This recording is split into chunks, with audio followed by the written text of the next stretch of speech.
La base del cráneo en el caballo, como en el resto de especies de mamíferos domésticos, se puede dividir en un esqueleto central constituido por piezas óseas impares y un esqueleto lateral constituido por piezas óseas pares.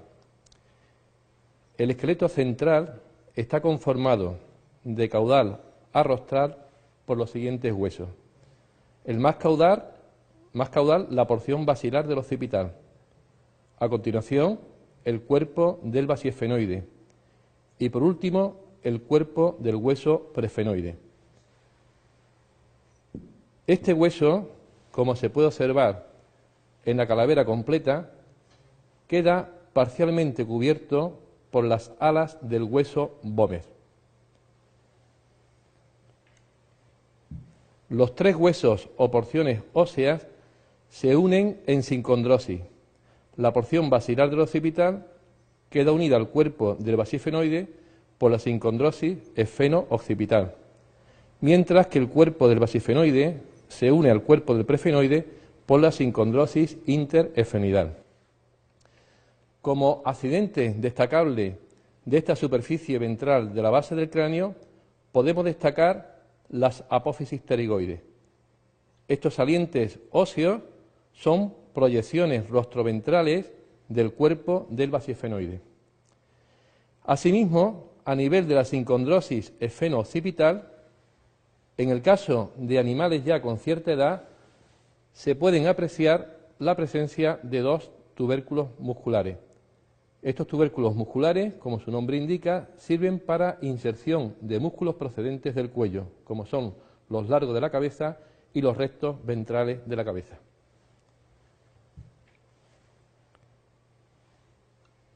El esqueleto lateral, o la porción lateral de la base del cráneo, está conformada, en primer lugar, y en situación más caudal, por las porciones laterales del hueso occipital. Se continúan estas porciones laterales del hueso occipital con las porciones petrosa y timpánica del temporal. Y más rostralmente conforman esta porción lateral de la base del cráneo las alas del basiesfenoide y las alas del presfenoide. Estas estructuras podemos apreciarlas mejor en una calavera coloreada. Aquí observamos las porciones laterales del occipital. Como vemos, son siempre porciones pares o simétricas. Vemos en color naranja lo que es la porción petrosa del temporal, en color rosa lo que es la porción timpánica del temporal, en verde vemos la trayectoria de las alas del basiesfenoide, también pares, y en color naranja, dirigiéndose hacia la órbita, observamos la trayectoria de las alas del presfenoide. Como accidentes a destacar dentro del esqueleto lateral de la base del cráneo, en primer lugar, y refiriéndonos a las porciones laterales del occipital, destacamos la existencia de los cóndilos del occipital. Estos cóndilos, como podemos apreciar, son dos cilindros articulares que se van a unir al hueso atlas, a la primera vértebra cervical, para constituir la articulación atlanto-occipital. Como una continuación de esos cóndilos, podemos apreciar lo que son las apófisis yugulares y verticalmente, dirigiéndose hacia ventral, lo que son las apófisis paracondilares. Estas apófisis paracondilares tienen importancia desde el punto de vista de la fijación muscular. Aquí se va a fijar, por ejemplo, el músculo occipito-ioideo, o va a tener también su origen lo que es el vientre caudal del digástrico. Más rostralmente observamos las porciones petrosa y timpánica del temporal. En esas porciones petrosa y timpánica del temporal vamos a describir una serie de accidentes importantes. En lo referente a la porción petrosa, por encima de lo que son las apófisis paracondilares, destacamos este saliente óseo, que corresponde a la apófisis mastoidea. Esta apófisis va a servir para inserción muscular. Aquí concretamente van a llegar los músculos esternomastoideo, cleidomastoideo y el longísimo de la cabeza. Ventralmente y rostralmente la apófisis mastoidea destaca lo que es la apófisis estiloidea.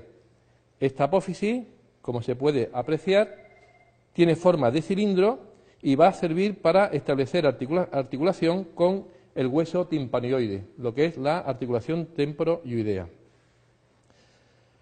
Como accidentes a destacar de la porción timpánica del temporal, en primer lugar, y en una situación totalmente lateral, destacamos la existencia del poro y meato acústico externo. Ese poro o meato acústico externo es la terminación del conducto auditivo. En su fondo se va a instaurar la membrana del tímpano. Otro accidente digno de destacar en la porción timpánica es la bulla timpánica. La bulla timpánica corresponde a una cavidad ósea de paredes finas relacionada con el oído medio. Y rostral y ventralmente a esta bulla timpánica destacamos dos apófisis puntiagudas que reciben el nombre de apófisis musculares. Estas apófisis musculares van a servir para dar origen a músculos relacionados con el paladar blando, como es el caso del músculo elevador del velo palatino.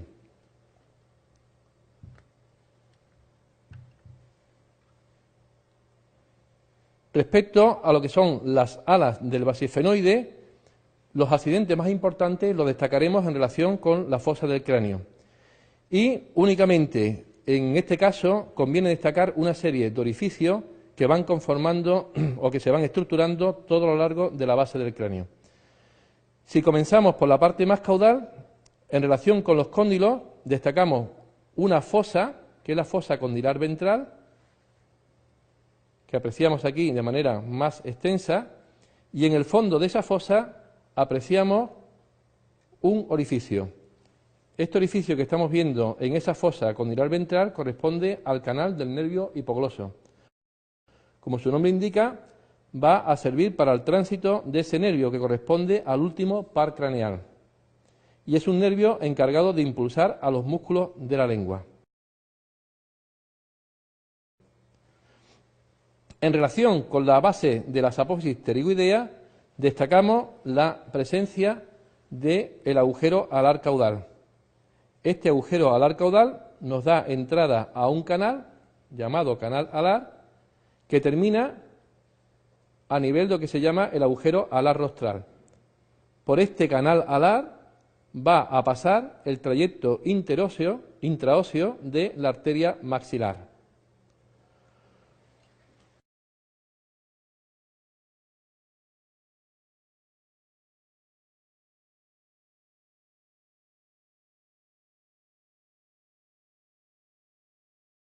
Otros orificios importantes en relación con la base del cráneo son los que se configuran entre lo que sería el borde caudal del ala del basifenoide, la porción basilar del occipital y todas las porciones petrosa y timpánica del temporal. Aquí nos encontramos con un gran orificio en el caballo denominado agujero rasgado. En este agujero rasgado podemos apreciar tres escotaduras. De medial a lateral son la escotadura carotidia, la escotadura oval y la escotadura espinosa. La escotadura carotidia sirve para la entrada de la arteria carótida interna. La escotadura oval sirve para la salida del nervio mandibular del trigémino y la escotadura espinosa sirve para el tránsito de la arteria meningia media. Caudalmente a este gran agujero rasgado observamos ya cerca de la base de las apófisis paracondilares la presencia del agujero yugular.